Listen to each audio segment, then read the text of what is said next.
All right, we're going to kick in, as I said before the break, and I, again, cannot thank Jodie enough for being here, because I think it sets the scene for what we want to talk about next and how PSO responds to the process that we, the assurance process, to make sure that we are meeting the requirements of the work that we're actually established to do. The technical advisory groups, to provide a bit of history. So I was appointed as interim chair of Powering Skills Organisation in February of last year, and then formally appointed 1st of July last year as well. So we are formally, as I said, a year old. And in that time, one of the first things that was said to me when I started in February is, when are you going to start working on the training packages? Which I feel like I have fever dreams about that statement now that I'm 18 months in. But one of the things that was made very clear to me is that doing nothing was the worst outcome in terms of how PSO wanted to be established. So I looked to what I knew and I established the technical advisory groups. And I did that with very good intention. We looked at first running 4, one for each training package. And then we realised UEE is such a big beast, and there's lots of different components that sit under electrical, that we split it out so that there was, that certain subsectors could have a voice outside of electricians or electrical contractors or ESI. So those decisions were mine. And I made those decisions in isolation before I had a team who actually were the ones that had to go and do that work and deliver the program. And I don't have any regrets, because doing nothing would have been a failure, and we had to start somewhere. And a lot of the early requests that we got in were actually in direct response to the things that had been rushed through in the old model that hadn't taken a system approach. And so decisions were made in isolation, and it broke training packages in other places. And it also stopped people from being able to deliver core work. Often, I think LVR is a really good example, and we'll talk about that later today, the nuts and bolts of it. But that's a really good example of a decision that was made in isolation that actually broke other places in the system, especially where it's seen as a core refresher training for you to be seen to be able to do your job.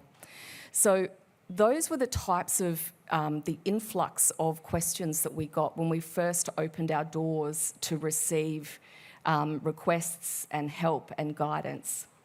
And so over the course of the last 10 months, we've had 5 TAG meetings or TAG rounds.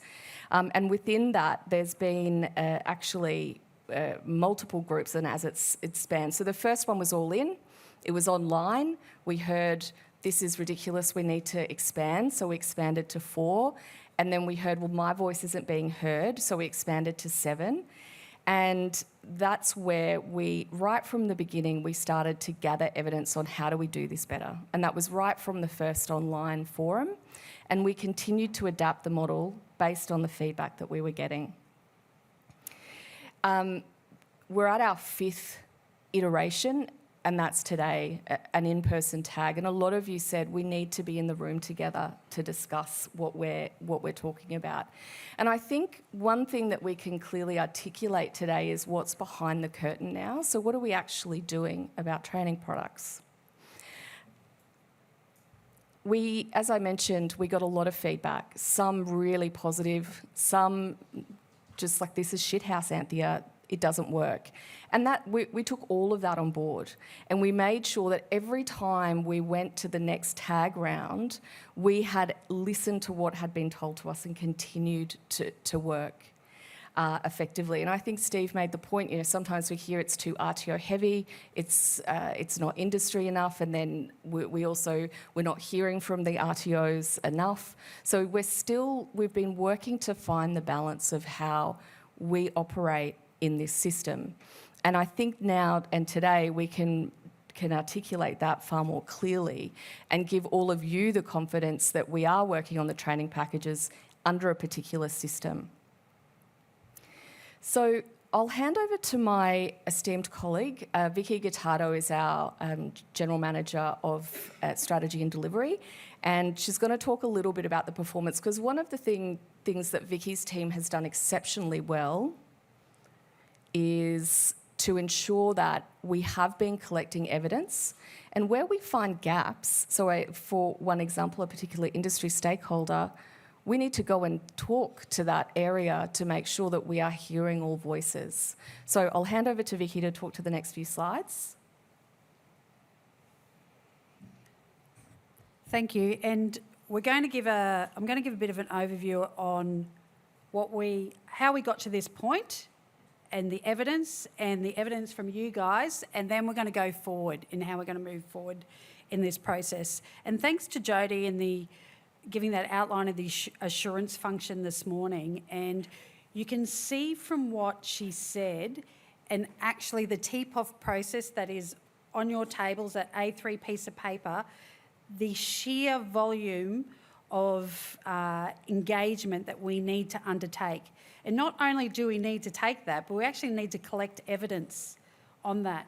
And that's something that was missing in the prior model. We didn't have this evidence, but you can see from that request for advice we ask you to complete is really central to this. This process starts with you. So the technical advisor group is the start of the process. It's not the middle of the process, it's not the end of the process, it is the start. Nothing happens unless it starts here. So I just wanted to outline the process, and you may not be part of a special group that's, cut off. You are all here because you contribute. If you are not in this room, not physically in this room, but I mean in the TAG group, you will not contribute to that voice. And so that is the importance of you being part of this. And it is opt-in, so you don't have to be here, but we actually really want you to be. So you can see that over the 5 round of tags, we had 700 attendees. Now, that's not individual identities. That's over the course of the time. We had 700 individuals come along to those TAG groups. We had over 180 plus requests for advice submissions. So they are the survey monkey that is released in the end. We do get people who come along and choose not to feed into that. That's okay, but we actually want to hear your voice. If you choose not to feed into that, it will not get recorded. It will get recorded in minutes. You can see in that request for advice, but it's really important that you're part of that. And we've actually discussed 48 different subject areas, and I'll show you the breakdown around training packages.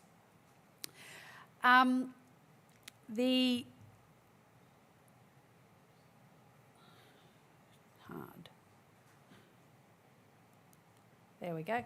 So the performance. So you'll see in there that we actually ask, how are we going? What do you think of the training package? And we measure everything on a 5-point scale. I'm glad that we're outperforming the training package. That's kind of a positive for me and my team. That's a tick. But you know what? If we don't, that's a gap we need to look at. I want to hear all the good, bad and ugly about this. And you can also see there is the attendee averages. So I actually don't know exactly what that is saying, but we can see there that the RTO combined, big bunch here, but we know exactly where that opinion came from. So we know what the RTOs think when we look at this information. I think which is most important for you to see is among training packages, how much we have discussed at each of these TAG groups. So when Anthea said before that people are saying to her, what are we doing in training package world? We actually have discussed a fair bit. And where have these things come from? A majority of them have come from you. And you will see how we're going to move forward with this model, change it a little bit, but also some of it is really, or a majority of it is working quite well. So you guys need to identify the areas and help us understand them, help us create the evidence, and you will see that you are the first part of the process in that TPOF. So we've had 48 items discussed, 19 meetings in total across 9 months, and you can see that the difference is there. So of these,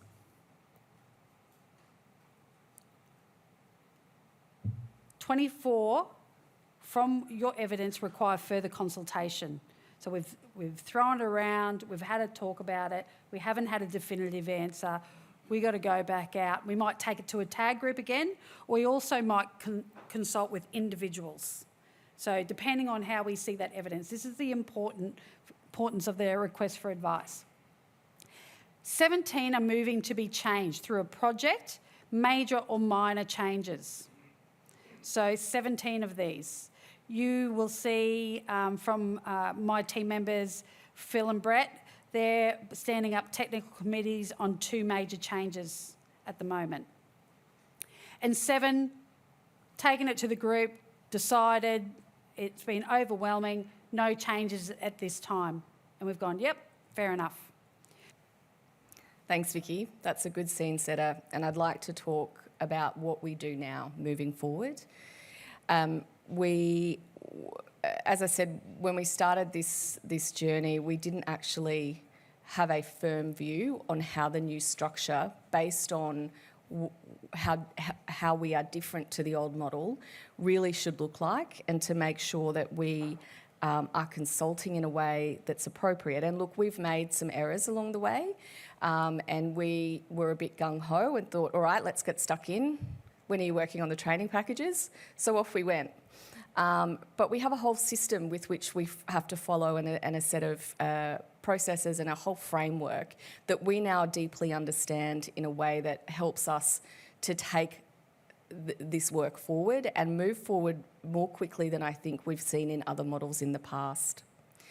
I want to really take this moment to thank our TAG champions who have really stood up and supported the Powering Skills organisation team.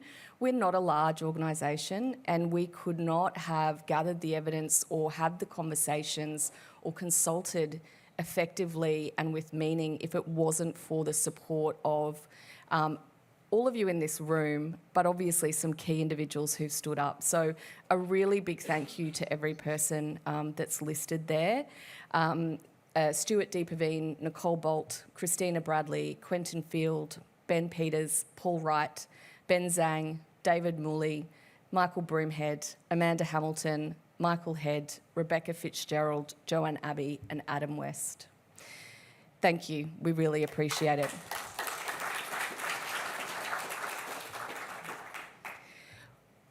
We nominated those champions because we recognised early that we had some early leaders and some early champions who were leading the way and the dialogue with us as an organisation.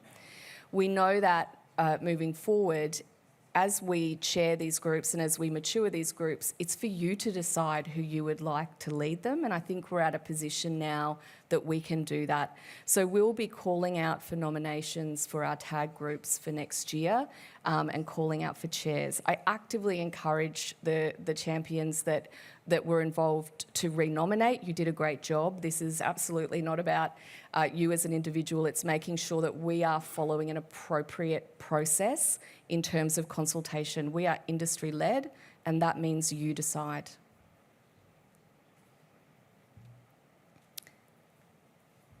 Wrong way. Okay, so following from what Jodie said, I want to now contextualise it for what that means for us. So we want to talk through, and I'm not going to talk through this slide, but it does indicate the framework that we're operating under. So it's not as simple as we've been advised there's an issue with a training package, we go and fix it and we put it in TGA. That's not how the system works anymore. And there's a lot of work that we need to do in order to get to a point of updating and recommending to the skills ministers that a change should be made. So just to reiterate Vicky's point, the tags are the first point. It is that consultation and advisory that we get. If there's something that comes through to us, and there's a number of ways, and I'll talk about that next, that's our starting point to have a conversation. Oh, you having this problem as well? How broad is this in industry? Is this something that is specific to that particular employer or union or training provider? Or is this a system error that we need to get in front of? So it really is, the technical advisory groups is that consultation forum that helps us have a conversation. There's a lot on this slide, but I wanted to articulate where the technical training products sit within our ecosystem. There are a number of ways that we receive requests for help, advice, change, you name it. And it could be that that's directed by our board or our members. It could come from DUA or other government departments that we're closely aligned with. It could be conversations we have one-on-one.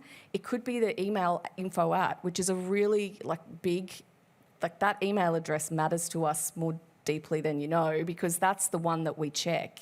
And that's where we get these really great nuggets that look like a small thing that actually turn into those system-wide issues. So the work stream as it comes in, we meet internally. We have a cross-functional committee. We meet once a fortnight and we look at all of the requests that have come in, and we look at what work stream does that fall into. So it could be strategic, it could be training product, it could be workforce planning and research, it could be other. And eventually there'll be some implementation, promotion and monitoring. We're not there yet, so this is how we're structured right now. So if we get anything through any of those channels that relate to a training package, it comes into our training product world, and there's a steering committee internally that we have made up of our GMs who are responsible for delivering this work, plus our technical training crew, who then evaluate where does this sit. And you'll see the light blue line running through the middle, and I don't have a pointer, apologies, for those of you that might have colour blindness. It's the dual chevron that runs through the centre of this diagram. So we look at, is that a technical advisory? Is it something we need to consult on? Or is it a specific technical committee that we need to stand up? And I'd like to talk about the difference of the two. So let's start with tags and why we're all here. We have a framework that we evaluate any of the technical questions that come through to us. And often that requires pre-engagement. So we might have requests through InfoOut, we might get 4 in a day about the same topic. The team goes out and consults on that. They ask questions more broadly. We look to our founding members, who are the Electrical Trades Union, who are NECA and who are MEA. We go, if it's electrical related, they're our first point of call in terms of sense checking that info. And then it comes to the technical advisory group for a discussion. What we're moving to in the future is we're taking those 7 technical advisory groups and reducing them to 5. That's the feedback we've had from all of you. I know the team are exhausted, and those of you that work across all of our training packages are like, 7, come on, that's crazy. So we feel like 5 is the right number. And you'll see underneath that there's then a consultation phase, and we work through to understand what needs to happen next. The training package, the PSO training package steering committee also looks at, and we have an evaluation criteria to understand, is this a major change to a training package? Or is it a minor change, or is no change required? So we go through and we evaluate that. And what comes next is this. Work with me. So at the top, we go back, the steering committee, and I know this looks, there's a lot on this, and we will make sure that you get this slide pack, and happy to take one-on-one conversations if you want us to walk it through again. But you'll see on the left-hand side of the screen, that's where if we evaluate something as a minor change, we still need to make sure that we have a business case that's appropriate, and we take that to DUA. DUA then approve, yes, this makes sense for you to work on. We build a business case, we draft the evidence, and we start to consult. Once we're happy that we've got the evidence to make that minor change, it comes to me as the CEO of Powering Skills Organisation, and I approve that to go back to the assurance body for inclusion on TPCMS, sorry, the abbreviations in this world, and TGA, training.gov.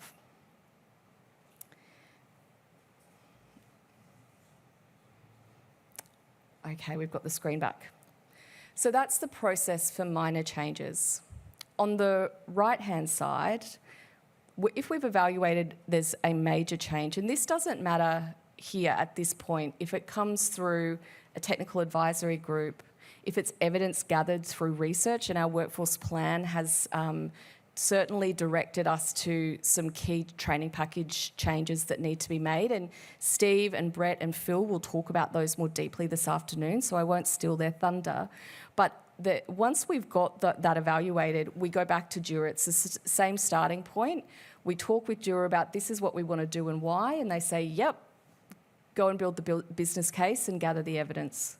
So we build the business case, we work with Dura, and then we draft the evidence. And this is where there's a much deeper consultation process, and this is where we establish specific technical committees that Jody made reference to must contain the right consultation stakeholders. So to the right of that vertical chevron, you'll see we've got consultation stakeholders, and Jody did reference it, but it includes employers, employees, employer representatives, our unions, Commonwealth, state and territory government departments, RTOs, both public and private, educational experts, diversity partners and other JSCs. So it's a comprehensive consultation framework that we need to follow to make sure that any change we make in a training package meets the needs of the assurance body and that we are meeting the needs of the agreement that we hold with the government. There are a number of consultation forums that we gather that evidence. When it's a major change, we will always establish a formal technical committee. It might not necessarily include a person from every single list there, but we go back, we take the consensus that technical committee forms, and we take that to our consultation partners that might not participate in the technical committee. I'm going to pause there because I've spoken. I would like to field any questions on what I've stated just here, and then I'll close out what happens once we reach a decision and how we reach a decision. What's the real difference between a TAG and a technical committee? The TAG seems to be a very broad overall Absolutely. group. Yeah, that's a great question. And the technical committee, there doesn't seem to be too much mention there about education and about making sure that the product at the end is educationally sound and has got what the person or should look like for industry at the end, and how we're going to get there through the educational product that you're developing. I haven't seen anything on that at all, and that's what RTOs are interested in. I know you're interested in data gathering and making sure the industry consultation and everyone's included in it, but surely that's going to have to be the next major step that Absolutely. is going to be your focus. I'll answer your first question first. The difference is a technical advisory group is exactly that. It's a consultation group, and it's an opportunity for us to have open conversations about things that are arising that relate to the training packages in your world of work. So it could be a question on a particular delivery method. It could be a question around I've got an issue with this specific part of the training package. It's not a decision-making body, it's a consultation body. And what that gives us is, because we need to have evidence in order to work on the training packages, it's our first point of call for gathering that evidence. And as Vicky showed in the previous slide, that has actually led to 17 changes and it's because of the evidence gathered in those tags that we were able to make, but also then that was the starting evidence gathering for some major training package changes. And what happens is, once we determine if it comes through the tag and we've had those consultation, we've had the conversation, and it's determined there is a major change needed, that's when we need to set up the specific technical committee. So it moves from a general, broad, anyone consultation to a specific set of stakeholders as per the list, the consultation stakeholders under the framework, the TPOF framework. In terms of how it's actually fit for purpose, there's two answers there. We're really mindful that anything that we do, especially with looking at any training package that we're changing or any training package that we're building, that we're making sure that there are elements around, is this accessible to a learner? What is the ease of implementation for the RTOs? But the next part that sits that sits next to this, the next part of the work that we do outside of the training package development, is that implementation, promotion and monitoring. So that's where, and one of the projects we'll talk about today is the Cert 2. Once we've got that Cert 2 refined and revised and we've looked at it through a lens of accessibility, it's then our responsibility to actually get that to market. So there is that next step. It doesn't, it sits in here, but the actual implementation, promotion and monitoring is the next step outside of this model. Thanks, Glenn. Jodie down the back. Hi, Anthea. I just thought it might also be worthwhile just to give a little bit of a brief kind of summary about what is a minor change versus a major change. I'm not sure if everybody in the room is kind of aware of that and how the process differs. So minor changes are where you are, as the name intends, making a bit of a minor change to the product, whether it's correcting errors, whether or not your licensing or regulatory rules have changed, it's updating or amending those kind of things. It can be adding some extra units to an elective bank where the units already exist. That's kind of your minor changes. Anything outside of that is generally a major change. So where you're changing any of the units in the core of a qualification, that's a major change.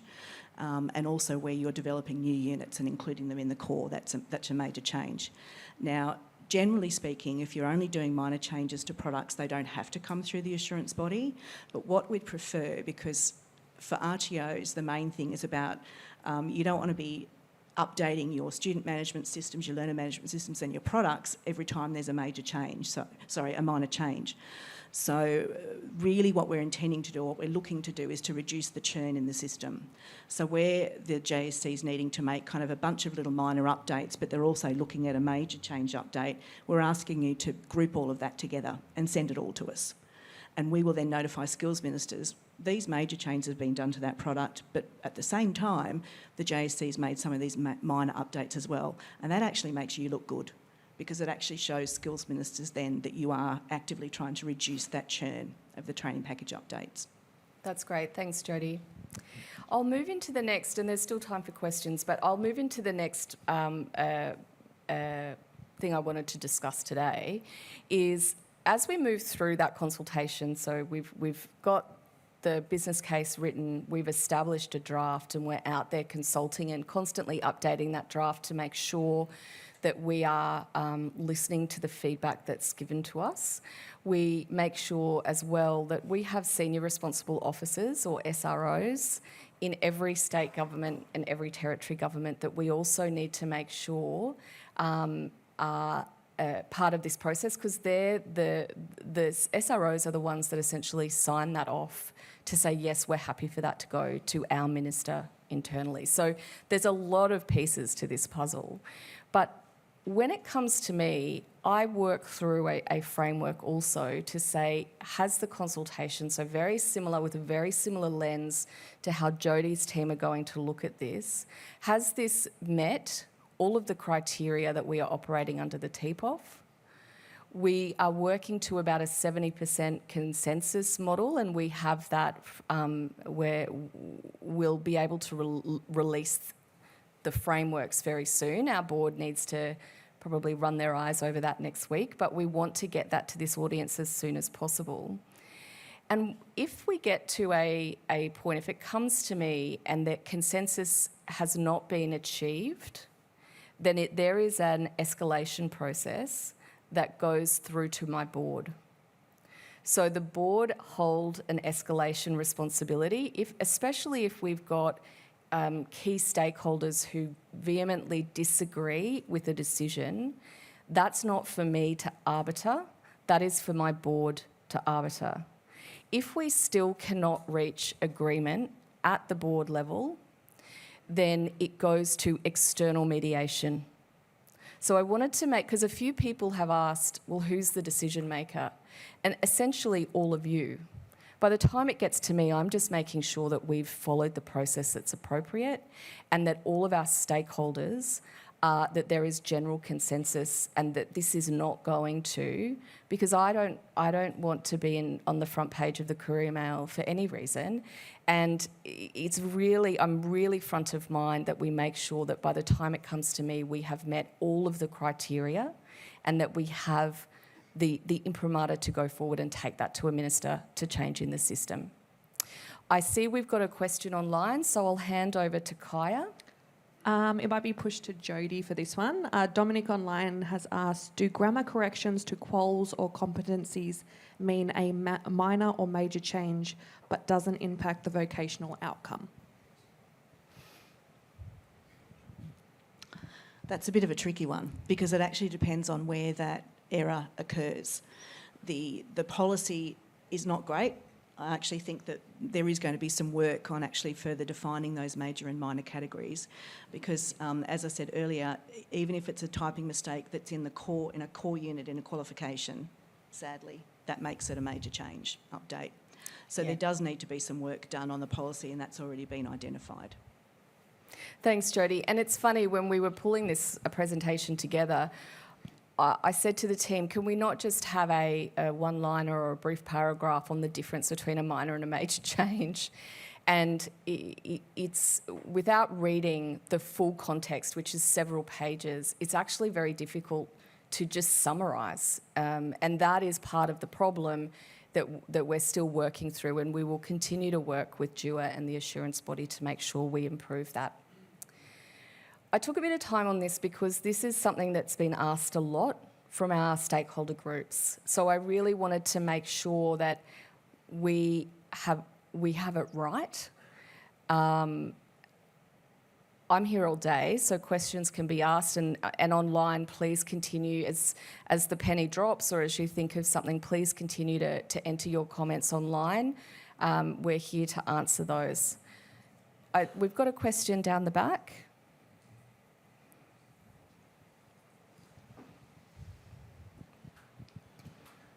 Is there a log of issues publicly available, or at least available to members of TAG, so we can see if an RFA has been put in or it's been raised through an email? We can see that something's been put into a box that somebody's going to attend to. Because I've spent days marking up unit guides, particularly from the 07 package to the 11 package, and then from the 11 to the current one. Dozens of unit guides that have been marked up, and then when it comes to the release of the package, there's no change. Like DC Machines has had the word induction motor in the unit guide for the last 3 packages. Right. Simple things like that are major things and haven't been attended to, and there's been no clarity over. Has anybody heard my voice? Can I see somewhere that I can log into and see that my issue has been recorded?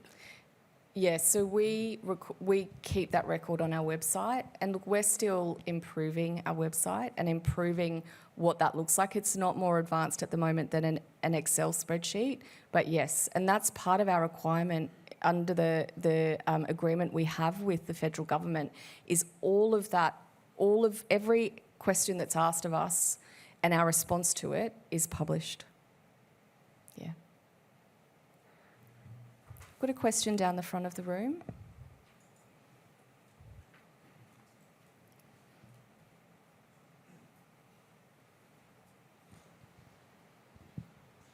Is there a time expectation or guideline with each of those steps that you guys follow?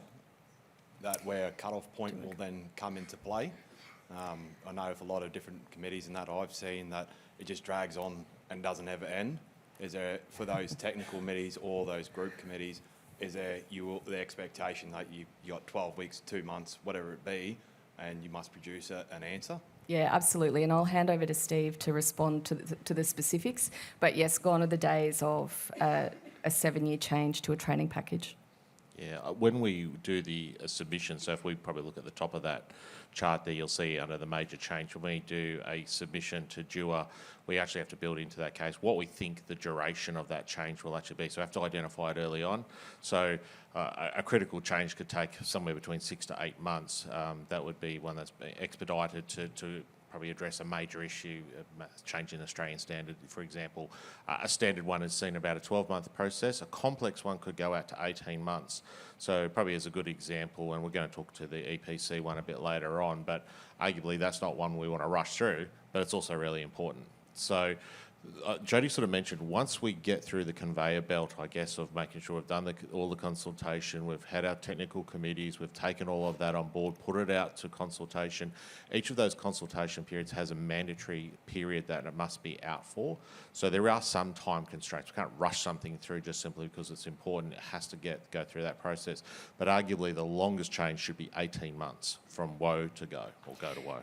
And we publish, so every individual project that we work on that has a major change related to it has its own page on our website, and one of the things that's included is our time frames and the timeline of delivery. Yeah. Okay. I'm not going to talk to this because you've seen enough complicated things, but it is in the slide pack for when you get it. I did want to, just as, again, a reminder of how important and how connected our technical committees are and our technical advisory groups are to the work that we do and are central to our success and also central to all of our success, so that we make sure that we've got relevant training products and training packages that meet the needs of industry, that meet the needs of the individual who's training in those training packages, and are a quantifiable thing that can be delivered in the training system.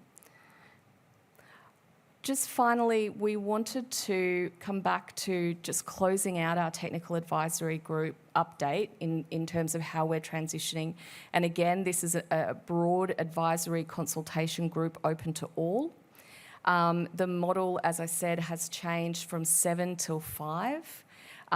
We are moving, 7 to 5 technical advisory groups, and we're moving from 6 per year to 3 per year, or as needed. We know that some of our training packages were updated really well, like UEG, and my hat off to Michael Broomhead and the team that worked on UEG. That training package is good. There's not a lot that needs to be done to update that. They worked on to make sure that green hydrogen was a component. There's not a lot that we need to meet about on a regular basis, but we will always make sure that it is its own individual group that we can run an ad hoc meeting as needed, and we'll still have them we'll still schedule them 3 times a year, but assess is that needed for that particular cadence. And then there's others where there is hot topics that aren't yet through the system and need more information and evidence gathered, where we might run an ad hoc meeting on a particular issue through a technical advisory group model, so that we can determine if it needs to go through and have its own business case and then move into that specific technical committee. This one, I suppose, is, while not so technical, it's one of those other things that JSCs take part in. So we will get asked to gather consultation, work on other bits and pieces that DUA put to us. So you might have heard in the media, you might have heard Powering Skills talk about qualification reform. So I'm not asking for consultation now, but what we want to be doing is going out and talking to our stakeholders. So we'll give a bit of information through these slides, and then we'll ask you, and I think it's in our QR code, one of the questions there is just to put a tick if you'd like to join a forum. It'll be online, most likely a couple of hours, where we can have a further discussion on qualification reform, because it is out there in the media. It's something that JSC needs to do, and it's not just our JSC, it's all TED. So a little bit of background information. In March this year, the Qualification Reform Design Group put to the 10 JSC that they would road test a new vocational education and training qualification systems. And it sort of moves away, or they want to move away from the one-size-fits-all type of model. It's mainly in response to the changing workplaces and environments in today's world. Are the qualifications, still fit for what they need to be?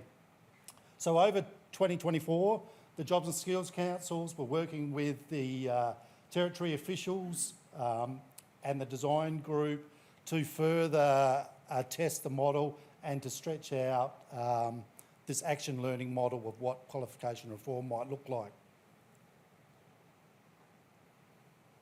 On to the next one. So to make sure that if they were going to change any qualifications or make any amendments to it, that they still wanted a high quality product, the design group came together and said that we need these quality principles, 6 quality principles that would ensure that they still had that high quality product. Up there on the screen, they wanted to make sure that the learner's needs and aspirations were still informing the qualification design. They wanted to place equal importance on the skill, the knowledge and the application when it came to units or the qualification itself. Allow for flexible training and assessment in high quality training environments. They wanted to avoid duplication with other training packages, training products where it does not require that industry context. Reduce specificity, except where there's a high level of detail required. And that might be in those licensing, high risk, regulatory type of environments. Don't want to take that away. We need that in those type of qualifications in those units. Also consider the foundation skills. And foundation skills, yes, they're written into all the training products, but do they need to be stronger? Do we need to have a look at how they all fit in? So they are the quality principles to have a look at this qualification reform. So the purpose model that they were looking at was, can we fit the qualifications into 3 purposes?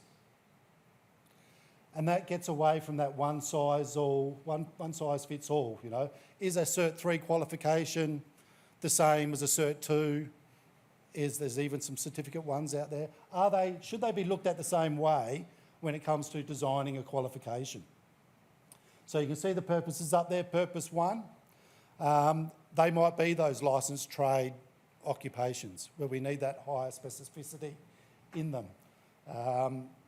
They might have direct links to licensing and regulatory requirements. And mostly probably built around those specific tasks that have that high level of prescription. And, an example of that would be the Cert 3 electrical. It has those characteristics. Purpose 2, preparing learners for multiple occupations within the industry. Qualifications that are likely to be preparing for multiple related occupations. And qualifications that might be built around common core skills and knowledge, for industry with optional specialisations within that. And if you were probably looking to categorise one of those, it might be maybe a Cert 4 in gas operations, where it can lead to that different occupational outcomes. And purpose 3 is where we're getting into that area of qualifications that might look after foundation skills, and knowledge that might be across, different industries. For that cross-skilling, that basic skills that we're looking for. Now, when you're looking at something that might fit into that purpose, it might be something that's at that Certificate 1 level, but sometimes it also fits into that diploma level. So a diploma in ESI generation or something like that, because it allows for different, it's not necessarily linked to an occupational outcome, is probably the way to look at it. So how has PSO been involved in this? So PSO have been doing that categorisation. So we selected 43 qualifications throughout all of our training packages. We took all of our UEG, our UEP and our UET and a selection of the UEE qualifications, and we looked at how can we categorise them into those different purposes. The idea being that we need to report back to the design group. There's 2 reports that needed to go back. One we've done in June, which is our interim report, and there's another one that's due out in September, which will be the final report. And we would assume that when all the JSCs have got that information in to the design group, we're hoping that we might see something towards the end of the year on what those outcomes might be.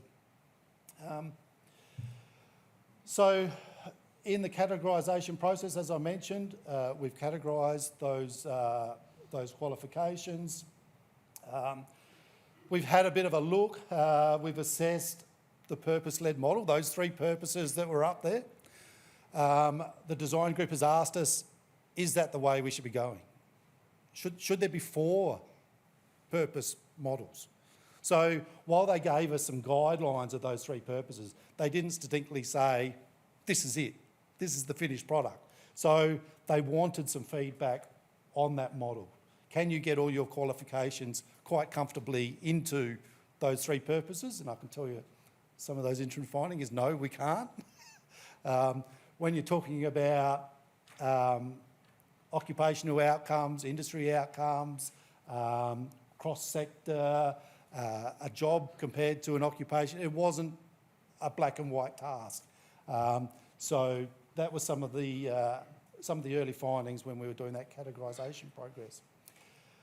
From that, also looking at, is there opportunities for reform in the qualifications themselves? Can we look at doing different ways of building up that? So we went into a little bit of research ourselves. Is there a different way of designing a qualification, unit of competency, those sorts of things, feeding that back to the design group? And then outlining, is there any potential future projects that it might achieve the purpose of the qualification reform? So we had a bit of a look into that. Now, there's up there it says demonstration project. So the JSCs were asked to undertake a demonstration project. We didn't go down the track of a demonstration project, but what we were finding as we were going through this project is that a lot of the things that were coming up, and some of those things like zero enrolments and RTOs that don't have qualifications on scope, qualifications that haven't been on scope for a long time or haven't been delivered for a long time, even units, some of that work is flowing into the other projects that the PSO will be undertaking. For instance, the Cert 2 project that Steve's doing, and he'll talk some more on that this afternoon. But, within those Cert 2 qualifications, some of them haven't been delivered for 3, 4, 5 years or more. Now, this was a way that we can test that, and not, as I said, not only Powering Skills, but the other Jobs and Skills Councils as well. So how can you all be involved? What we're going to do on the QR code, is that all ready to go, Vicky, if we get people to log back into that? If you log back in on your phone, perhaps if you do that now, and just, would you be interested, that's the people online as well, just yes or no? Yep. Would you be interested, yes or no, in taking part in a consultation forum on qualification reform?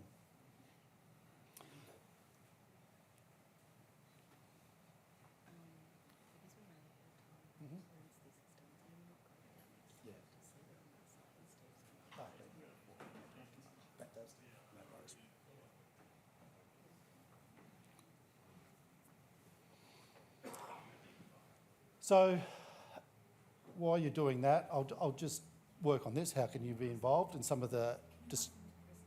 Oh, okay.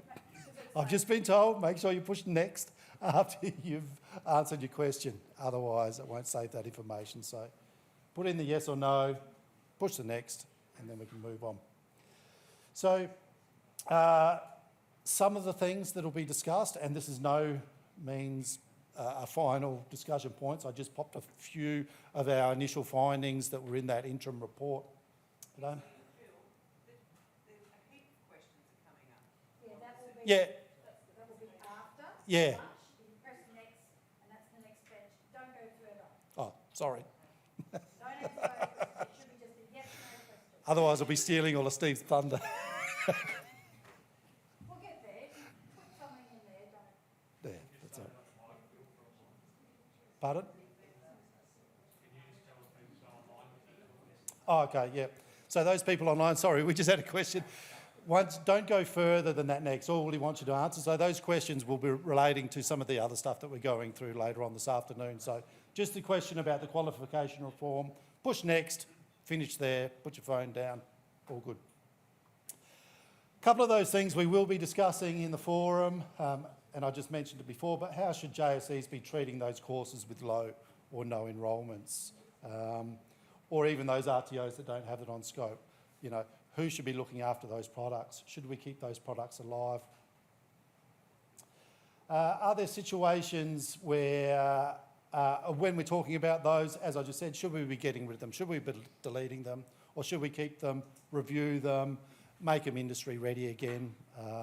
Sometimes something might go out of fashion for a little bit of time, but come back in. So those are sorts of... we've had a few questions around the dual trade as well, and some of the things that have been coming up in some of the conversations, and as part of, and it fits into that reform, that qualification reform, because it might be joining two qualifications together, and some states, territories are undertaking these dual qualifications. Some of them within our sectors, but some of the other sectors that might be there as well.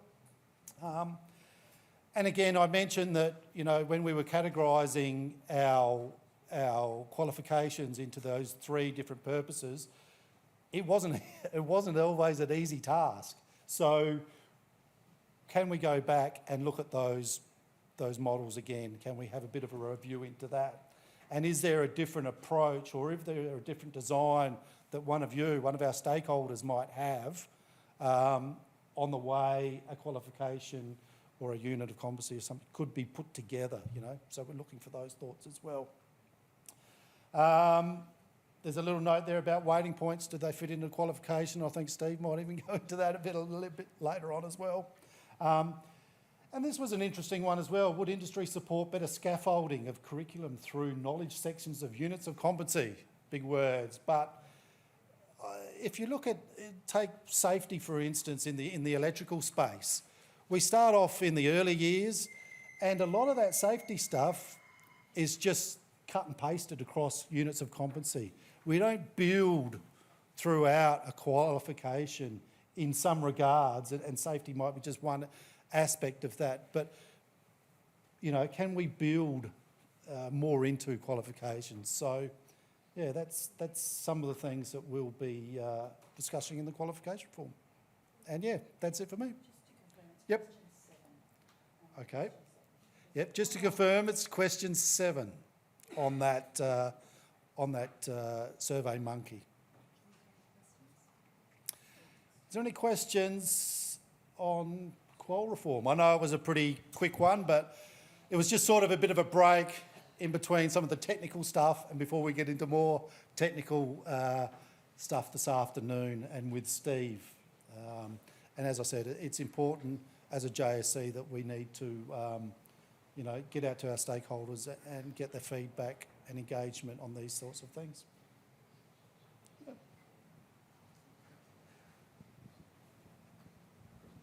Just the last dot point about the scaffolding for the units of competency. With the AQF, I think if you read through the whole package, you read some units are at the wrong AQF level. Yep. And will that be taken into account? It could actually be one of those things that are discussed, and it has come up through our conversations in other means as well. You know, what level is some of our qualifications? Are they at a too higher AQF level? So yes, as I said, lots of things to be discussed there, lots of ideas and lots of things that we can feed back into the design and reform, yeah. So it will be the PSO that will be choosing the AQF level? We've looked at it, we haven't noted it, but as I said, we've done an interim report but we haven't completed a full report. So, but we're happy to take that on board and take it in and discuss it. Yeah. Whatever we do, it is fully consulted on. Yeah. Yeah. We're happy It's just to. as last time I looked, there was 88 modern awards and EBAs that are matched to the AQF. So it does have a lot of impact. Yeah, Alan, you're absolutely right. And it was one of my biggest concerns when this sort of came down the pipeline to us at PSO.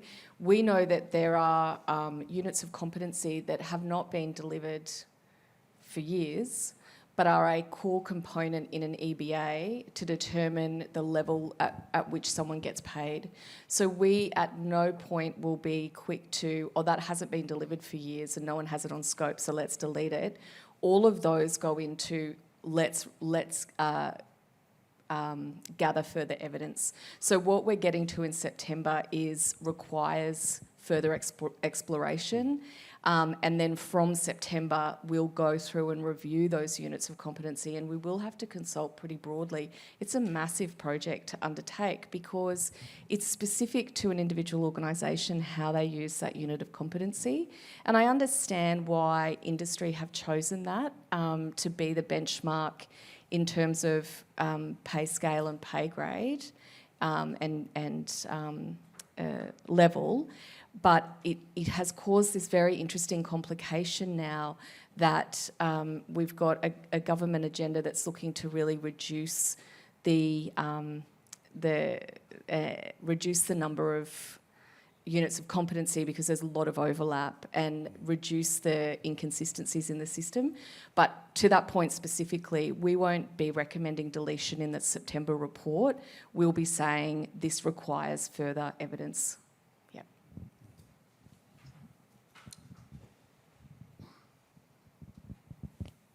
Okay. Thank you. Big round of applause.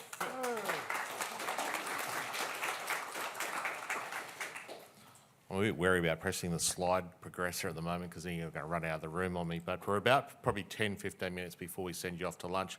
I've never known a tradie not to want an early lunch, and so we're going to be looking to do that in about 10 minutes. But just before we do that, so after lunch, we're going to be talking about the three projects that we've got published on our website so far. The big one we're going to kick off with is the EPCs. Is there anyone in the room who doesn't know what we're talking about when we say the EPCs or essential performance capabilities? Don't put your hand up and embarrass yourself, just sort of gently nod. Yeah, I've got no idea what he's talking about. Probably something, I don't think we ended up bringing out to print them and getting on your table, but here they are there. Oh, we've got them there. All right, just Kaya's going to get Brett to do it because I'm not going to make a pregnant woman run around the room. Kaya does a wonderful job. Considering she's well and truly on her way. October, if you want to send up a, I don't know if she's doing a bridal flower registry thing, whatever they do for that, so baby shower thing. Yeah, show my ignorance in this. Yeah, she's definitely married. What we're handing out, and I just thought it's a great start. We are going to talk about it a bit more after lunch, but I thought it's a great place to start, and we've probably made the classic mistake that Sue Sizer, and thanks to Sue, we printed that in grey and black and white, haven't we? Yeah. A little bit of colour. You can download these from the ERAC website. We'll probably provide a link on our website too.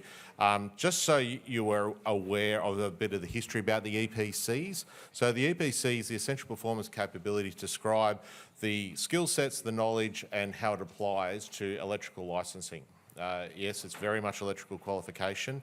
But when we get into this afternoon, you'll see how deeply embedded the EPCs are in the qualification, but not just the 30820, the current electrical qualification, as it fits into the electrical fitting qualification, and it bleeds out in some into the other qualifications like refrigeration mechanics, as well as some of the restricted electrical licensing units. So it's pretty important to understand how they got to that point.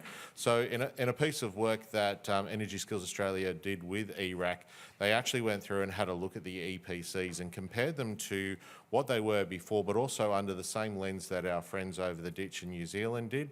So no great surprise, we have the AS-NZS 3000. Our Kiwi friends are very keen to remind us that it is a shared Australian standard.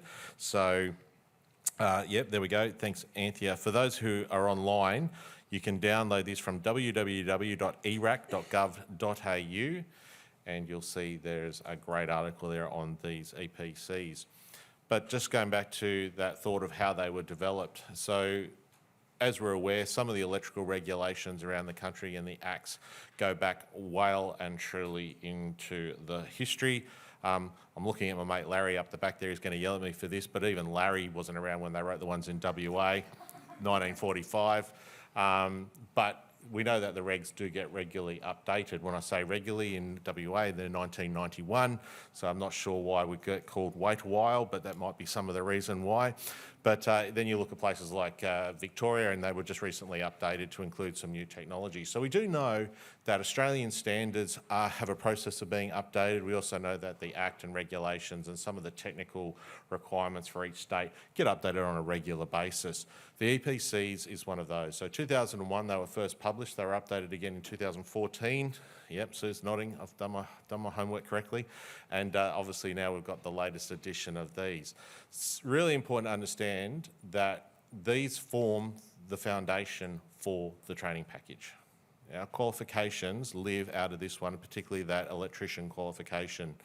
I think the vast majority of our enrolments across the 4 training packages that we look after are deeply embedded in 30820 and its predecessors over the years. So it's really important to see how that works. But equally too, one of the big changes, and you might have a look there if you've got one in between you, if you're online, we've seen that there's a bit of a change to the terminology that you'll see. Words, verbs, doing things, describe, demonstrate, apply, all of these type of words are used in there. And that really will help inform the training package. I know I've had a bit of feedback already, so as we say, when we get feedback and through our consultation activities, we do have to record it, so we're in the process of doing that. I know some people are concerned that it's a bit too descriptive, a bit too much how to tell you how to do the job, but arguably that's a great place to start. You know, where you want your electricians to know what it is they're doing as part of their job. But equally too, it's not just about the electrician. We're not just talking about the gloried house basher who does all that wonderful work for us all and keeps the lights and power on at home, but it is also some of the sub-industries that we know are impacted. So, you know, I was talking before to one of our men here tonight who's, you know, from the lift industry. Well, you know, that impacts what they do. Equally too, when you look at some of the other industries as well, there's always a component of it that relates to these EPCs. So when we discuss this later on this afternoon, so during lunch, which I'm about to send you to, please have a bit of a chat about some of the things that come out of that, because one of the big components that we need to talk to this afternoon is things like our prerequisite chains. That's a big one. If you want to know, I think Jodie's still here, so she's hiding from me, but for those of you who don't know, when we went from the 11 to the 20 package and they were trying to map the prereqs, they actually had 5 people at ISA, Industry Skills Australia, or AIS as well back then, just doing the mapping of the prereqs. Now, I don't think there'd be a person in this room or online who would say, yeah, they make a lot of sense. It's really easy to work them out just by looking at them. They are complicated. They have a bit of a circular nature to them, but that doesn't mean they're not important. But is there a better way of doing it? And it'll be the same when we look at things like the grandfather clause. Please do not take this away and say, Steve wants to get rid of the grandfather clause. I do not. Grandfather clause serves a very important role for recognising previously held qualifications or licences without impeding you doing any kind of post-trade training. But how do we fit that into this model? How do we ensure that someone who has used that grandfather clause has got the necessary skills to make sure that they are meeting the current EPCs, which will be embedded in the training package? Probably another one that's worth thinking about is in that is there a need to have prerequisites in the way that they're currently done? Can we ascribe them in a different format so that maybe instead of trying to completely describe the order of delivery, we can do it in a way that still gives you the courage and the confidence in the graduates coming through when they finish their capstone that they are able to get a licence, but is there a better way to do that? And then probably finally, the one that scares me the most is how do we get rid of waiting points? Did I say that out loud? Just going to go. Waiting points. They're an issue. They are massively an issue. As it currently stands, the 30820, as I said, the most used qualification that we have in our training package does not comply with the training package policies. Not at all. Now, earlier on I did say we're a group of people in here who love compliance. We love, well, it's got to be done to ASN ZS3000, the electrical requirements of each state and territories. We love that, but oh yeah, we want to break the rules when it comes to our training package. Well, the skills ministers have been pretty clear, and it is the skills ministers, the government, that's not going to keep going that way. But we've got to work out how do we make it work for us.